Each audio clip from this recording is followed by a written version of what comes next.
Thanks to the support as a channel member, Peter LOLLUJO. Never let it be said that I don't take roleplay seriously when it comes to non-league to legend. If you're watching this when the video first comes out, which you should be, you may be aware that real-life Spurs manager Antonio Conte is currently having some time off with some gallbladder issues. The reason I missed yesterday's video is because I had to take some time off with gallbladder issues, but I'm not in hospital anymore, which means we've got to go to Preston and face the team that I built in my first game in charge of Spurs.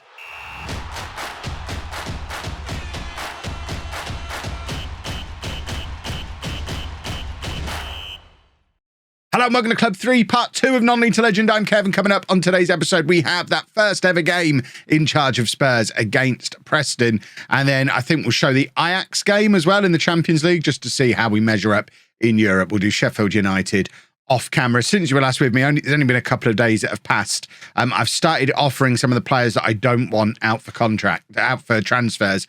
I am being a little bit more flexible than I thought I would be. Barella and Kane at the moment haven't been offered out. But as you can see, a lot of the rest of these older players, Christensen is on the transfer list.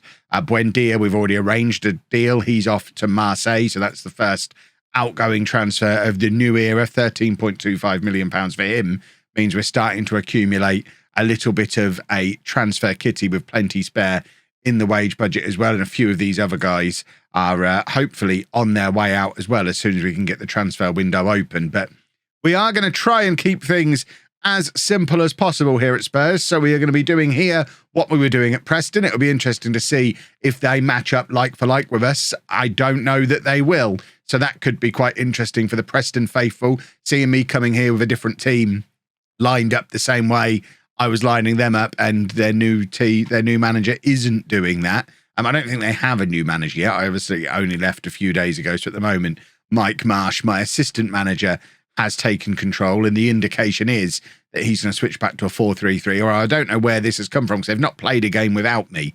You can see that I have made a couple of inquiries for Preston players as well. There's 3 I want to bring with me, and I'm going to limit myself to 3. I want Blanco, De Klerk, and Reyes. So I have made inquiries to just basically unsettle them before this match and let the world know that I would like to bring those 3 players with me. We've not got the money for any of them yet. Blanco, you're looking at the £100 million range. De Klerk, £80 million, which I think is a release clause, so we'd have to pay all of that in one go. And Reyes, similar kind of thing. So if we were to get all 3 of them, you're looking at 250 to £300 million of transfer outlay on 3 players. So it's not something we can do unless we sell a lot here at Spurs. So we might have to be a little bit more selective about who we go for. I think we could probably survive without Blanco. We've got an acceptable goalkeeper that can keep us going for a little while. And there's always the thing at Preston that at some point, either Blanco or Simon are going to get upset and ask for a transfer because they're not playing enough. So we could just lurk and capitalise on that when it inevitably happens without me there to manage their game time. So if we can find a way to bring De Klerk in alongside Reyes without breaking the bank, that would be amazing. But I don't think it's likely to happen in January unless we can get some spectacular transfers done on the way out of the club. We'll worry about that later. So this is the team that we're going to be playing. Kobel in goal, a back 4 of Galan, Christensen. There's several players here who are on the transfer list that I'm playing. This could backfire. Trilly, who is a defender that we will look to keep around for the time being. I think he'd be fine partnering De Klerk if we can get him in. And then Tylen Ballot at right back. We've then got Ravea and Barella in midfield. Barella. Right, are they both Italian? How do you say the double L? Is it Ravella and Barella? It's going to get upsetting and confusing, but those two I think are going to be absolutely fine in central midfield for the time being. We've then got Mudryk on the left, Kulusevski behind Kane, and Bargi on the right-hand side. I think that is a 3 that are going to get forward and create all sorts of problems. And we're going to ask Harry Kane to play as a deep-lying forward and basically drop back behind those 3, almost the way we always see him play for England. In reality, I would like Kane to be dropping back behind these 3 and having them all running beyond him. That's the ideal for how we're trying to get this team to play. Whether or not it looks like that the first time of asking is a different matter entirely, and whether it's a good idea to ask a 36-year-old Harry Kane to be the lone striker in a gegenpress system we're about to learn some things, I think. So let's have a look to see how Preston are going to be lining up. So they have gone to the 4-3-3. Very defensive midfield. White, Carlos Eduardo, and Sana in midfield. There's no real attacking creative spark out of their midfield. So it's going to be very interesting to see how they play. That's a weird lineup. Obviously, the back four makes sense. The front three makes perfect sense. That midfield three, I do not understand at all. But Mike Marsh, I mean, he did a good job as my assistant for the time that I was there, so we can't criticize him too much. I just feel like he's lost his mind here. Right, we are attacking down this right-hand side. Where is our right back? That's not a number 10 on his shirt, is it? Mudryk with the effort and Blanco there to make the save. There's going to be at least one moment in this match, I'm sure, where I forget which team I'm managing and start commentating on the wrong one. But hopefully I can delay that nonsense as long as possible. Robertson with the free kick coming in, finds Valente, and it goes wide of our post. It's very strange. It's just such a typical football manager thing that the first game I have to face in charge of a new team is away at the team I'd been at for years. It's very weird. I haven't even travelled down to London yet. I just stayed up here and let the players come up and meet me. Rooney. So that's Rooney Badji. Is that how you say his name? So I guess we're calling him Rooney. And Mudryk is in and he's at the post. He's had a couple of decent efforts for us early on as that real main attacking threat, really, between him and Kulusevski. We're looking for both of those two to really push up beyond Kane. Badji is being asked to stay a little bit deeper, but really it's Mudryk and Kulusevski who we're looking to be the two who really push beyond the back four. Barella charging through, Blanco spilled it, and Kane can't quite get there to capitalise. And Dennis Simon on the bench is probably looking at Blanco spilling that, thinking, very interesting.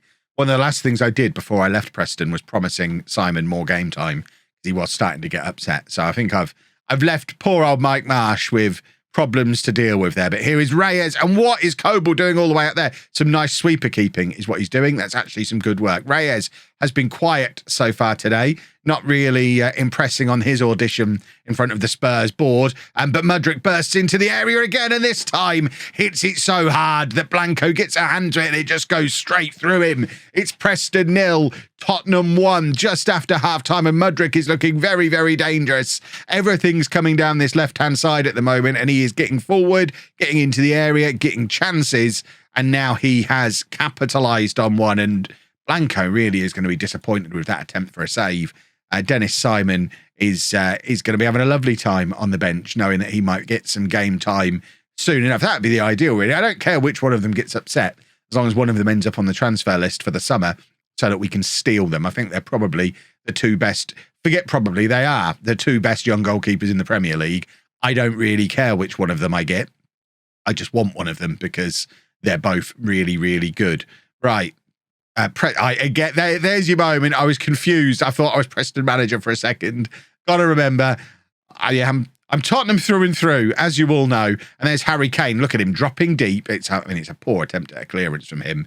And Preston allowed to maintain the pressure that they are building up here as we reach the halfway point of this second half. Christensen trying to dispossess Ross and can't, and Ross plays it across looking for Sartori, so they have got a more attacking midfield option on now. I think he probably came on for Rojas on the left-hand side rather than in central midfield, though. That is exactly what's happened, but they have got Antas in central midfield. But Jovic, a centre-back at the base of the midfield now, and Carlos Eduardo's come back into defence. What a strange man. Watson playing up front. I mean, we know that doesn't work. Watch him score 2 goals now. But we know that doesn't work. Right, Harry Kane has been rubbish. Maybe I was wrong to give him a little bit of a extended time here at Tottenham. Who have we got as a striker who can come on, though? Son is definitely past it. We want rid of him. So I think we're going to bring on Ameth Tall to play in that same role that Kane has just been playing. I don't necessarily want to change how we're playing. We just need to, fitness looks like it's going to be a problem. This is an aging team, absolutely not used to playing the system I'm asking them to play. And that's probably going to cause problems when it comes to fitness. Can Milinkovic-Savic play box-to-box? He can, so he can come on in there. And, everyone is shattered. Have we got another left-back? We don't. So Gallan's going to have to stay on. Kulusevski. I guess I am bringing Son on, which is not ideal. Can he play centre mid? No, Son's going to have to play in there. and like it. He'll be fine. Maybe. Definitely doesn't look as strong a team having made these substitutions, and we've still got 20 minutes to get through.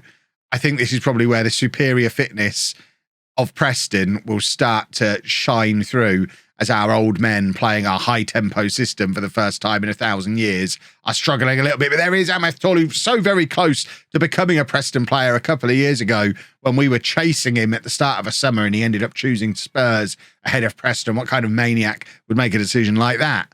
I don't know. Right, we're going to bring Pedro Porro on at right back for our final change. It's the fullback is the most important position in any Kev system to have energetic, fully fit players. So we need to try and maintain that there as much as we can. Mudryk on the left-hand side causing problems again. He's got in behind Raul Walters. He's got space and time to have a shot, but just absolutely skies it. I don't even know what he was trying to do there. He's better than that. And that didn't necessarily show it. But I think we are going to hold on. And we have come back to Preston for the first time since we left and picked up a win with our new team. I feel dirty having done it. The team are absolutely shattered. I don't know if they've got it in them to do that every week because I have broken them. But importantly, we have gone to Preston. Mike Marsh has made himself look like a silly goose. There you go. There's two players. The two, interestingly, that I was going to get rid of, and the comment section convinced me to give a chance to, they've played one game in our system and now need a rest. So I don't know. I don't know if they can cut it. Natural fitness or no natural fitness. They're playing one game the way I want to play and they can't cope with it. I think they're probably, how long do they need to go on holiday for? Send on holiday 1 week. So they're probably going to miss the Ajax game. They're definitely going to miss the Sheffield United game. I can't have them playing 1 in 3 matches on the salaries that they're on. So in my mind, although it hasn't officially happened yet, but in my mind, they're both back on the transfer list. If we could get rid of Kane and get Reyes, I suspect it's not going to be that simple. We probably have to get rid of more than that. In fact, we need to rest the rest of the players as well. Everyone's tired. Let's rest everybody for a couple of days before the Sheffield United game. And I think that was some feedback from Preston. Reyes is not for sale, apparently. No news yet on the other two. Right, I'm going to go and play Sheffield United. We'll be back for Ajax. Well, we laboured to a 2-1 win over Sheffield United without having Harry Kane available for us. We did get a first goal of the season out of Heung-min Son.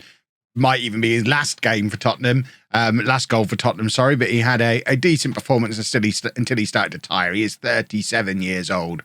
Why he's still knocking around at this football club on that kind of money, I do not know. But now this guy is tired. Kvicha Kvaratskhelia? No idea.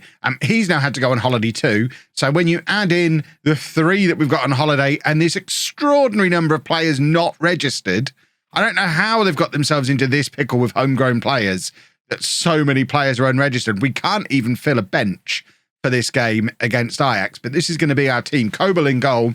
A back four of Galan, Romero, Christensen and Trilly at right back. I mean, not ideal. I'd like him to play centre-back. Ravella and Milinkovic-Savic in midfield. Mudryk, Kulusevski and Bargi with Son up front. I do need to be a little bit careful in January that I don't get caught in the pickle that Chelsea are getting caught in real life, where you can only update 3 members of your Champions League squad at the halfway point of the season after the January transfer window. So in a squad where they're already really suffering from players not registered, I'm not quite sure how much impact I can have on Europe. And Europe is hopefully something we will be taking part in after the January transfer window. It's the top 24. Son scored again. I tell you what, we're reinventing him as a lone striker. 2 goals in 2 games. It's the re-emergence of Heung-min Son in a Tottenham shirt at 37 years old. You're welcome, young man. Prove me wrong. Nearly as old as I am. But yeah, we only need to finish in the top 24 to stay in the competition beyond the group stage or the league stage. We're going to do that, I'm sure. And we're actually, hopefully, going to be knocking on the door of top 8, which allows us to skip around. So a decent run in the Champions League is on the cards. But it starts to go very wrong if we sell 5 players and can only bring 3 new ones into the team. And especially if some of those players are homegrown players, it all starts to become a little bit of a pickle, a little bit of a mess. But Christian Romero, another one of the players that I want rid of. That's 2 players who are actively on the transfer list have scored for us in this game. So it seems telling players I don't want them anymore doesn't necessarily stop them performing. I wonder if there's something to be said for telling them I don't want them and them starting to play out of their skin to change my mind, especially with players who've been at the club a long time, like Romero and Son have. Be very interesting to see what their form is like. We've got a lot of football to play before January, so there's going to be matches that they have to play. I mean, if Son gets 6 more goals before the January transfer window, for example, we'll probably keep him around and let him go for free at the end of his contract. I still want 150 grand a week off my wage budget for a 37-year-old. If he keeps scoring at a goal a game like he has done so far, we might just keep him around. He'll keep Kane out of the team. I'm still flabbergasted by the number of old men in this squad, but they seem to have taken to the new system relatively quickly. I mean, it's not revolutionary for Tottenham to play this style. They're playing at a higher tempo, presumably, than what they were playing at before. But looking back through the season so far, they have been doing a 4-2-3-1. We've not changed the formation. We're just telling them to work a little bit harder. We've got new coaching staff on their way in, trying to focus in on getting some decent fitness coaches through the door and just generally building up the level of fitness in the squad. Obviously, it's easier said than done with a team that's this old, but that's a problem we're going to resolve as well. We did get turned down by Preston for all 3 of the players we went in for, by the way, and all 3 of them are ignoring speculation about their future. So my hopes of unsettling them and making them forced for a move to come and join up with me, not happening, probably because Preston are in a Champions League qualification spot and we're struggling. Although I would point out to someone like Reyes, we're in the Champions League now. If Reyes signs for us in January, he'll be playing in the Champions League immediately. He doesn't have to wait until the end of the season and hope that Preston's new manager does as good a job as I was doing. We're probably not going to be in it next year, but you can play in it this year. We could win it this year. We're probably not going to win the Champions League this year, but we could. We're 3-0 up against Ajax in the first half. Look at us go. All these boys needed was the motivational new manager to come in and give them a new lease of life. This will be 3 wins from 3 in charge of Spurs. It's like I've always been here. Gallan down the left-hand side plays it forward to Mudryk, who turns, tucks inside to Son, who is doing a lovely job of dropping deep and having Kulusevski run beyond him, which is, like I say, it's the main plan that we've got with these 2 strikers that we've got in Son and Kane. They'll almost never be on the pitch at the same time, and when they are, they're going to be playing that withdrawn striker role because neither of them have any pace at all. But they do seem to have enough footballing smarts around them to cause problems with these guys running beyond them. And we've now made it 4-0 before halftime. It's a header from the edge of the area. I don't care who the Ajax manager is. He should be getting sacked for this. This Spurs team is rubbish. And look what we're doing to him. Rooney playing it into Kulusevski, who once again has run beyond all of the attacking players, and Ravella with the header from the edge of the area makes it 4-0. Lovely, lovely, lovely. I think I probably need to rest some of these boys in the second half, don't I? I'm a little bit too afraid to come off the gegenpress high tempo stuff because it will just let Ajax back into the game, and I've got no interest in doing that. I'm happy just being relentless, sending players on holidays, and if we break a few players along the way, we break a few players along the way. That's just how it's going to have to be. They either get fitter and cope with the system or they get moved on. And in a season where there's not that much in the way of managerial pressure on me to perform well, we've not got to win the league or anything. I don't mind if we have a few players who just kind of fall by the wayside and we have to look long-term to replace them. I'm going to be ruthless, absolutely ruthless. Right, Romero across to Christensen, and now Romero again, forward to Ravella. Look at it. We're playing like Preston. It's beautiful. That's all any Spurs fan ever wanted, to play like Preston. Mudryk on the left-hand side finds Rooney, who, I mean, what a finish that is from Rooney Bargi. My goodness me, he has scored some goals today. That was spectacular. It's 5-0 before half-time, and my name presumably reverberating around whatever they call this stadium that I am going to have to visit for a matchday vlog sometime soon. I mean, I asked in the comments to the first video at Spurs, how on earth am I going to get a ticket for a Spurs game? I'm not going to become a Spurs member. Even if I did, I think I'll struggle to get a ticket. I've never bought a ticket off one of these reseller sites. Are any of them actually reputable that I want to work with? I'm looking at the Tottenham West Ham game in a couple of weeks. It's like £100 a ticket. I committed. I'm going to go to a Spurs game. The Milan one's even more expensive. They're very expensive tickets. How do I go about this? Has anyone got 2 season tickets and their mate's not coming and they want me to tag along with them. That would be the ideal. Oh, dear. I can't believe I'm going to have to go to Spurs. Shall I wear the Sol Campbell shirt when I go? Probably shouldn't. I imagine if I've got a Spurs fan taking me along, they won't let me wear the shirt as well. Mudryk then, on the left-hand side. Once again, he is proving to be very, very dangerous for us. Plays it back to Ravella and now Milinkovic-Savic and Rooney in looking for Son. Son's looking a little bit lost in there now. Now we're a little bit deeper into the match. He is absolutely done, I imagine, fitness-wise. But he's got his goal. He's doing a goal a game, and that's got to be a good thing. Mudryk then with the corner from the right-hand side. And is that Christensen's rattled the crossbar there? We've immediately plugged our set-piece instructions from Preston straight in to Tottenham, and you can see they're immediately proving to be very effective. It helps that there's some big boys at the back for us to aim for, but if you want to use this corner setup, it is on the Steam Workshop. Feel free to help yourself, have a play around with it. It is pretty effective. We need another left-back urgently. Galan can't just play 90 minutes every single match, but we are going to get some changes on here. I mean, I'm not planning on using Buendia. Obviously, he's leaving in January, but we may as well bring him on for now. Likewise, let's get Ameth Tall on to see if he can play that role that we've had Kane and Son playing, or if maybe he's not going to be any good and he's someone we need to move on as well, and we need to bring in a couple of strikers. I would expect, looking at this Spurs team now, in a year's time, assuming I make it through a year without getting sacked, and that's looking pretty good at the moment, I would say, oh, what a ridiculous effort from Milinkovic-Savic. I would suggest none of this 11 would still be in our team in a year's time. Maybe Mudryk. Maybe, Kulusevski's not on the pitch at the moment, is he? Maybe Mudryk at 28 would be the one who we would keep around. But we are planning a big rebuild. Right, do we not have a centre-back on the bench? Calvin Phillips is going to come on and play centre-back because why not? What's the worst that can happen? And we're going to bring on Lee Barrett on the right-hand side. Young 21-year-old winger who presumably has come through the Spurs youth team. He has barely played.